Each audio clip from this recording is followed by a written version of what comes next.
အားလုံးပဲမင်္ဂလာပါဗျကျွန်တော်လင်းလေး channel လေးကနေတော့ပြန်လည်ကြိုဆိုလိုက်ပါတယ်ဒီနေ့မှာဆိုလို့ရှိရင်ကျွန်တော်ကင်မရာနဲ့ animation video လေးတစ်ပုဒ်ကိုကျွန်တော်လုပ်ပြသွားမှာပဲဖြစ်ပါတယ်ကဲကျွန်တော်လည်းတူတူလိုက်ကြည့်လိုက်ရအောင် Okay ကျွန်တော်တို့ browser တစ်ခုကိုတွားလိုက်ပါမယ်အဲ့ဒီကစောင့်သွားမှာကင်မရာဆိုပြီးတော့ကျွန်တော်ရိုက်ချလိုက်ပါအဲ့ဒီမှာဒီ link ကိုကျွန်တော်ဝင်လိုက်ပါပေါ့နော်ဒါဆိုလို့ရှိရင်တော့ကျွန်တော်ကင်မရာလေးရောက်ပြီးဖြစ်ပါတယ်ဒါဆိုလို့ရှိရင်ကျွန်တော်တို့လုပ်မှာက animation video ဖြစ်တဲ့အတွက်ကျွန်တော်တို့ Simon ကိုနှိပ်လိုက်ပြီးသွားလို့ရှိရင်ကျွန်တော်ဒီမှာ landscape video ဆိုတာလေးကိုကျွန်တော်ချက်ရွေးပေးလိုက်ပါဒါဆိုလို့ရှိရင်ကျွန်တော်လုပ်ရှင်တဲ့video frame လေးတစ်ခုရလာပြီပေါ့နော်ဟုတ်ကဲ့ကျွန်တော်ကတော့ animation လုပ်မှာဖြစ်တဲ့အတွက်ဒီကိုတစ်ချက်နှိပ်လိုက်ပါမယ်ပြီးသွားတာနဲ့ကျွန်တော်တို့ background ကိုဒီမှာရိုက်ချလဲစာရိုက်ချလဲရတယ်ပေါ့နော်ကျွန်တော်ကရိုက်ချတော့ပါဘူးကျွန်တော်ဒီမှာကျွန်တော်လိုချင်တဲ့ background လေးမှာရှိပြီဖြစ်တဲ့အတွက်ဒါလေးကိုကျွန်တော်အစင်းသေးယူသုံးလိုက်ပါမယ်ဟုတ်ပါပြီကျွန်တော်ဒါလေးနည်းနည်း share ပေးလိုက်မှာပေါ့နော် screen နဲ့ဖြစ်အောင်လေးကိုကြည့်ကြပြီးတော့လုပ်ပေးရမှာပဲဖြစ်ပါတယ်ဟုတ်ပြီဒါ background လေးရလာပြီပေါ့နော်ကျွန်တော်တို့ဒီ background နဲ့မှာကျွန်တော် character တွေထည့်မှာဖြစ်ပါတယ်အဲတော့ကျွန်တော်တို့ဒီမှာပဲကျွန်တော်တို့ရဲ့ character ကိုရေးချပေးရမှာဖြစ်ပါတယ်ကျွန်တော် working ပေါ့နော်ကျွန်တော် character ကိုရေးချလိုက်မယ်ပြီးသွားလို့ရှိရင်ကျွန်တော်တို့က graphic ကိုရွေးလိုက်မယ်ဟုတ်ပြီကျွန်တော်ဒီပုံလေးကိုသဘောကျတယ်ဒါလေးကိုကျွန်တော်ယူလိုက်မယ်ဟုတ်ပြီအဲဆိုလို့ရှိရင်ဒီကောင်လေးကိုကျွန်တော်တို့ဒီဘက်ကနေပြီးတော့ဒီဘက်ကိုလာပြီးလမ်းလျှောက်ခိုင်းမှာဖြစ်တဲ့အတွက်သူ့ကို place မှာဆက်ဝင်ပြီးတော့ place horizontal ကိုတစ်ချက်နှိပ်ပေးလိုက်ပါပြီးသွားလို့ရှိရင်ကျွန်တော်တို့ဒီမှာသူ့ကို site သေးမှာဖြစ်ပါတယ်ကျွန်တော်ဒီကနေပြီးတော့ဆွဲချလိုက်ပေါ့နော်သူ site လိုချင်တဲ့ site လေးကိုသေးလိုက်ပေါ့နော်ကိုမြင်ရလောက်တဲ့အနေအထားအထိသေးလိုက်ပေါ့နော်ဒီလောက်ဆိုလို့ရှိရင်တော့ဒါအဆင်ပြေမယ်လို့ထင်ပါတယ်နည်းနည်းလေးမြန်သေးနေလားမသေးတော့မသေးပါနည်းနည်းလေးကြည့်လိုက်ပေါ့နော်ဟုတ်ပြီပြီးရင်ကျွန်တော်တို့ဒီမှာ character နောက်တစ်ခုဟုတ်ကဲ့ဒီ character ကိုနောက်တစ်ခုမထည့်ခင်ကျွန်တော်ဒီကောင်လေးကိုကျွန်တော်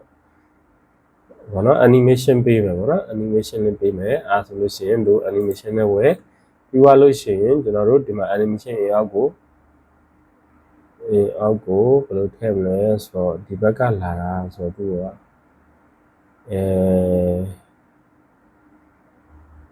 animation ကိုဒီဘက်ကလာတာဆိုတော့သူ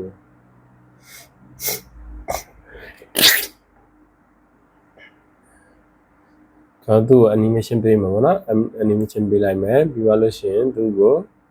line 6ခိုင်းမှာဖြစ်တဲ့အတွက်ကျွန်တော် character ကိုဖြည်းဖြည်းလေးဆွဲပေးလိုက်ပေါ့နော်ဟုတ်ကဲ့ line 6နေတဲ့ပုံစံအတိုင်းဖြည်းဖြည်းလေးဆွဲပေးလိုက်ပါဟုတ်သူပြောက်သွားတဲ့အထိဆွဲပေးလိုက်ပေါ့နော်ကျွန်တော် character လေးက line 6ပြီးတော့သွားနေပါပြီဒါဆိုလို့ရှိရင်ကျွန်တော်သူ line 6တာကနည်းနည်းဖြစ်နေတဲ့အတွက်သူ့ကိုကျွန်တော်smooth ဖြစ်အောင်လို့ကျွန်တော်တို့ဒီမှာ smooth ကိုရွေးပေးလိုက်ပါပြီးသွားလို့ရှိရင်ဒါကိုနှိပ်လိုက်ပေါ့နော်ဒါဆိုလို့ရှိရင်ကျွန်တော် character လေးကလမ်းလျှောက်သွားနေပြီပဲဖြစ်ပါတယ်ဟုတ်ကဲ့ဒီလိုမျိုးလေးအထဲဝင်သွားမယ်ပေါ့နော်ဒါဆိုလို့ရှိရင်ကျွန်တော်တို့နောက်ထပ် character တစ်ခုထပ်ထည့်ပါမယ်ဒီတဲကိုကျွန်တော်တို့ရဲ့ character လေးကိုထည့်ပြပါမယ်ကျွန်တော်လူချင်တဲ့ဒါလေးပေါ့နော်ကားလမ်းမှာဆိုတော့ကျွန်တော်ဒီဘက်ကနေပြီးတော့ကားလာမယ်ဒီဘက်ကလူသွားမယ်ဟုတ်ပြီကျွန်တော်အဲ့ဒီပုံစံလေးကျွန်တော်လုံးမှာဖြစ်ပါတယ်အဲ့ဒီတော့ကျွန်တော်ဒီမှာပဲ CAR ကားဆိုပြီးတော့ကျွန်တော်တို့နာနှိပ်လိုက်မယ်ပြီးသွားလို့ရှိရင်ကျွန်တော်တို့ရဲ့ graphic ကိုပဲရွေးထားမယ်ပြီးသွားလို့ရှိရင်ကျွန်တော်တို့ကားလေးကိုဒီပေါ့နော်ကားကကိုကြိုက်တဲ့ရောင်ရွေးပေါ့နော်ကျွန်တော်ကတော့ဒီဒါလေးလဲရပါတယ်ကျွန်တော်ဒီရောင်လေးရွေးကြည့်မယ်ပေါ့နော် site ကိုသေးမယ်ဒီကောင်ကြီးကတိတ်မလှဘူးဆိုလို့ချင်းကျွန်တော်ဒီကောင်လေးသူ့ကိုရွေးကြည့်လိုက်မယ်ပေါ့နော်သူ့ကိုကျွန်တော်တို့ဒီဘက်ကဒီတော့ဟိုဘက်ကိုပြန်လာမှာဖြစ်တဲ့အတွက်ဒီလိုမျိုးခုနလိုပဲကျွန်တော်တို့ horizontal လုပ်ပြလိုက်မယ်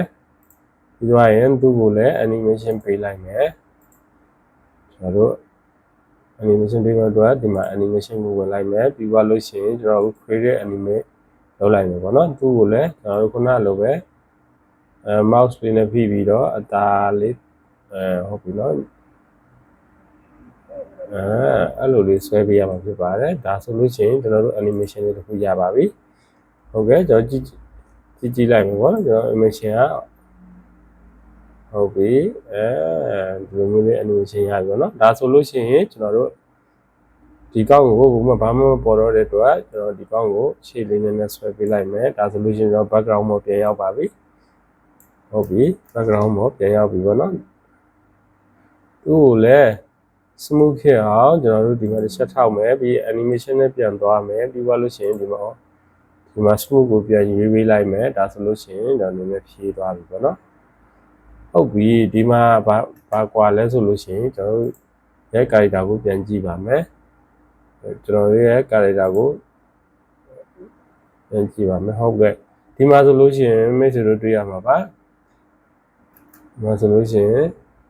မကြည့်ပါနော်မိတ်ဆွေတို့တွေ့ရမှာဖြစ်ပါတယ်ဒီမှာဆိုလို့ရှိရင်ကျွန်တော်တို့ကားကဒီဘက်ရောက်နေတယ်လူကဟိုဘက်ရောက်နေတယ်ပေါ့နော်အဲဆိုလို့ရှိရင်ကျွန်တော်တို့ frame ကနေရာချထားတာကားကဒီဘက်မှာဖြစ်ပါတယ်ဟောလူကဒီဘက်မှာဖြစ်ပါတယ်အဲ့ဒီတော့ကျွန်တော်တို့ကားကိုဟိုဘက်ပို့ရမယ်ပေါ့နော်အဲဆိုလို့ရှိရင်ကားကို right click ထောက်ပြီးတော့ layer မှာကျွန်တော်တို့ sun to background ကိုကျွန်တော်ရွေးလိုက်မယ်ဒါဆိုလို့ရှိရင်ဟို background ရောက်သွားပြီပေါ့နော်နောက်တစ်ချက်လေး foreground ကိုပြန်ခေါ်လိုက်မယ်ဒါဆိုလို့ရှိရင်ကျွန်တော်တို့ပြန်ကြည့်မယ်ပေါ့နော်ဒီမှာဆိုလို့ရှိရင်တဲ့သွားတာကိုတွေ့ရမှာဖြစ်ပါတယ်ဟုတ်မတွေ့လား okay တဲ့သွားပြီကျွန်တော်ကားနဲ့လည်းလူနဲ့လည်းဆင်ပြေသွားပြီဟုတ်ဒီမှာဆိုလို့ရှိရင်ကျွန်တော်တို့ sound effect တွေကိုဘက်ကိုဖန်တီးပြီးတော့ထည့်ရမှာဖြစ်ပါတယ်ဆိုတော့ကျွန်တော်ကတော့ရနေပြီးတော့ကျွန်တော် record လုပ်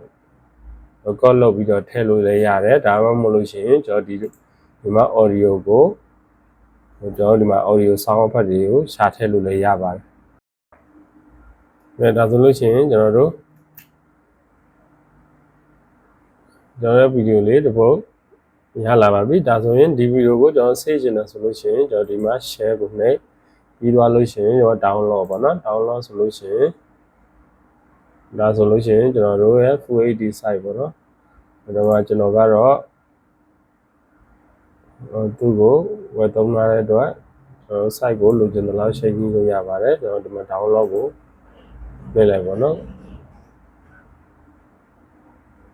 ဒါဆိုလို့ရှိရင်ကျွန်တော်ဗီဒီယိုလေးရလာပြီပဲဖြစ်ပါတယ်